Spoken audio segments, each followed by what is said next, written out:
উপরে ভর করে কষ্ট করে তিনি পৌঁছেছেন। বক্তব্য রাখলেন, ও আমার সাহাবীরা, আল্লাহ রাব্বুল আলামিন এই জমিনে তার এক বান্দাকে জাগতিক সব সম্পদ দিয়েছিলেন। সেই বান্দা জাগতিক সমস্ত সম্পদ উপেক্ষা করে আল্লাহর সঙ্গে দেখা করার জন্য প্রস্তুতি নিয়েছেন। হযরত আবু বকর রাদিয়াল্লাহু তাআলা কাঁদতে কাঁদতে বেখতার হয়ে যাচ্ছেন, কাঁদতে কাঁদতে পাগলের মতো হয়ে যাচ্ছেন।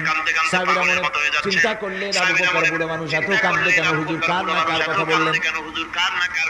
জ্ঞান বৃদ্ধ হযরত আবু বকর বুঝতে পেরেছেন तमाम পৃথিবীর জাগতিক সম্পদ আল্লাহ দিতে চেয়েছেন তার হাবিবকে। তার হাবিব সমস্ত সম্পদ উপেক্ষা করে মাওলার সঙ্গে দিদার করার জন্য প্রস্তুতি নিয়েছেন। তার মানে হলো অতি বিলম্বে আমরা সাহাবীরা রাসূলের থেকে জনমের মতো এতিম হয়ে যাব।